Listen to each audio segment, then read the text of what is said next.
Chowmein. गांव में chowmein का चलन अभी अच्छे से नहीं आया था, लेकिन सुरेश शहर से चाउमीन बनाना सीखकर गांव में ठेला लगाता है। अरे ये केचुआ है क्या भैया? कैसे खाया जाता है? अरे नहीं नहीं, ये चाउमीन है। चाउमीन शहर में खाया जाता है। कितने की दे रहे हो सुरेश? 10 रुपए की प्लेट भरकर। तभी वहां शहर से पढ़ा एक लड़का आता है। जरा एक प्लेट चाउमीन तो देना। सुरेश उसे चाउमीन देता है। उसे चाउमीन खाता देख गांव वाले भी उससे चाउमीन ले लेते हैं और खाने लगते हैं। अरे वाह सुरेश भैया, कमाल की बनाए हो। 2 प्लेट मेरे बच्चों के लिए भी पैक कर दो। बस फिर क्या था, सुरेश का ठेला लगता है और चाउमीन खरीदने वालों की लाइन लग जाती है। तभी वहां से गांव का साहूकार होकर गुजरता है। और ये क्या भीड़ लगी है? लगता है झगड़ा हो गया है गांव में। चलूं मैं अभी तो मजे ले लूं। अरे कहाँ है? इतनी भीड़ लगी है यहाँ, लड़ाई हो गई है क्या? अरे साहूकार साहब, ना ना ना, कोई लड़ाई ना हुई है। ये तो सुरेश की दुकान है चाउमीन की। हम लोग चाउमीन खाने आए हैं, आप भी खाइए ना। साहूकार चाउमीन खाता है और सुरेश की तरफ देखता है, जो सारे दिन के पैसे गिन रहा होता है। अरे सुरेश, क्या लागत है इस काम की? अरे साहूकार जी, आप अब आए हैं तो ये पूरे 10,000 रुपए ले जाइए, जो पिछले साल शहर जाने से पहले आपसे लिए थे ना। लागत तो क्या कहे, जो आपने दिया था उसी में सीखा भी है और दुकान भी खोल ली। अरे पैसे इतने जल्दी क्या जरूरत थी? कैसे जरूरत नहीं थी साहूकार जी, इतना मोटा ब्याज कहाँ से भरते। साहूकार को अब सुरेश की दुकान को हड़पने की लालच आ जाती है। मामा करते ये सारे दिन में 500 रुपए कमा ही लेता है। अरे गांव में ये ऐसे ही कमाता रहा तो कहीं ब्याज का काम ना शुरू कर दे। अरे भैया, कोई ना कोई जुगाड़ तो करना पड़ेगा।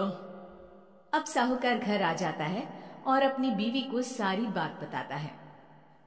हाँ जी, ये तो मैंने भी सुना है कि सुरेश के हाथ की चाउमीन नहीं खाई तो कुछ नहीं खाया। अरे हाँ हाँ, सही ही कहते हैं, मैं भी खा कर ही आ रहा हूँ। अरे भाग्यवान कितना अच्छा हो ना, अगर वो पैसा हम लोगों को मिल जाए। क्यों है? हाँ वो तो है, लेकिन कैसे? हम लोगों को तो चाउमीन बनाना आता ही नहीं है। साहूकार और उसकी बीवी अब रोज चुपके से सुरेश के घर जाते हैं और खिड़की से उसे चाउमीन बनाते देखते। अब क्या था, दोनों को चाउमीन बनाना आ जाता है। फिर एक रोज, और सुरेंद्र, तुझे साहूकारनी ने बुलाया था। बोल रही थी कि बेटे के जन्मदिन में 10 किलो चाउमीन का ऑर्डर देना है, बना दोगे ना? अरे हाँ हाँ साहूकार जी, मैं जरूर बना दूंगा। कब देना है घर में 10 किलो चाउमीन? अरे वो तो तू घर आकर पता कर लेना, मैं नहीं बता पाऊंगा। ठीक है, शाम को काम निपटा कर आ जाता हूँ। सुरेश साहूकार के घर जाता है, लेकिन वहां मियाँ बीवी मिलकर उसे बंधक बना लेते हैं। अरे मुझे क्यों बांध रखा है? मुझे छोड़ दो। आज से तेरा ठेला मैं लगाऊंगा और बहुत सारे पैसे कमाऊंगा। साहूकार एक आदमी को सुरेश की निगरानी में लगा देता है और वहां से चला जाता है। अगले दिन, अरे साहूकार जी, आप कब से चाउमीन बेचने लगे? और अपना ये सुरेश कहाँ गया? अरे वो तो शहर गया है, उसका कोई काम निकल आया था। बोल रहा था कि जब तक वो ना आए तब तक मैं ही उसके ठेले का काम कर दूं। पैसे भी तो बहुत उधार ले रखे थे उसने। लगता है कर्जा भरने के डर से भाग गया है। अरे पर वो तो बोल रहा था कि उसने सारा कर्जा उतार दिया है, और वो क्यों भागेगा? इतना तो कमा रहा था। अरे मुझे क्या पता। अरे चाउमीन खाना है तो बोलो, नहीं तो भागो यहाँ से। अरे हाँ हाँ, दे दो दे दो। अब तो चाउमीन खाना पूरे गांव के लोगों के लिए आदत ही बन गया है। ना खाओ तो नींद ना आए। हाँ हाँ, तो लो और निकालो 50 रुपए। 50 रुपए क्यों? सुरेंद्र तो 10 रुपए में देता था। अरे वो पागल था, मैं थोड़ी ना हूँ। गांव वाले जिनको चाउमीन की लत लग गई थी वो करते भी क्या, दे दो और ये लो 50 रुपए। लेकिन फिर साहूकार उन लोगों को प्लेट में थोड़ी सी चाउमीन रख देता है। अरे ये क्या, पैसे 5 गुना ज्यादा और चाउमीन बस इतनी सी। अरे साहूकार साहब, भगवान से तो डरो।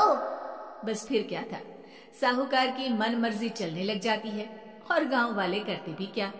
एक रोज मुझे तो लगता है कि सुरेश को साहूकार ने मार डाला होगा, क्योंकि उसका काम इतना अच्छा चल रहा था, फिर वो क्यों जाता, और वो भी साहूकार के हवाले दुकान करके। ना बाबा ना। अगले रोज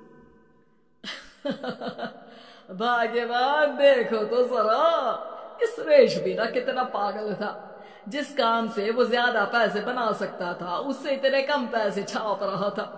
50 रुपए प्लेट में भी गांव वाले खूब खा रहे हैं चाउमीन। हाँ जी, और जितने में वो लोगों को 10 प्लेट खिलाता था। भर भर कर हम लोग उतने में 20 प्लेट बना रहे हैं, क्यों जी? वहीं सुरेश रोज भगवान से मांगता कि बस एक बार वो किसी तरह वहां से निकलने में कामयाब हो जाए, लेकिन उसकी हर कोशिश नाकामयाब होती। फिर एक दिन, अरे भाग्यवान, ऐसा कुछ करो कि चाउमीन बनाने का खर्चा आधा हो जाए, जिससे हम लोगों को और मुनाफा हो। ना जी, मुझे तो कोई तरकीब ना सूझ रही। अरे सुनो, एक काम करते हैं, चाउमीन बनाने में जो सब्जी लगती है वो मंडी में लेने तुम देर रात चली जाना। तब तक वो सारी सड़ी गली सब्जी जो दुकानदार वहीं फेंक जाते हैं वो उठा कर ले आना फ्री में। अरे वाह जी वाह, आप तो बहुत समझदार हैं जी। बीवी वैसा ही करती है, लेकिन अब लोग चाउमीन खाते तो मुंह बनाकर। फिर एक बार, अरे राम राम राम, ये पेट में दर्द काहे हो रहा है?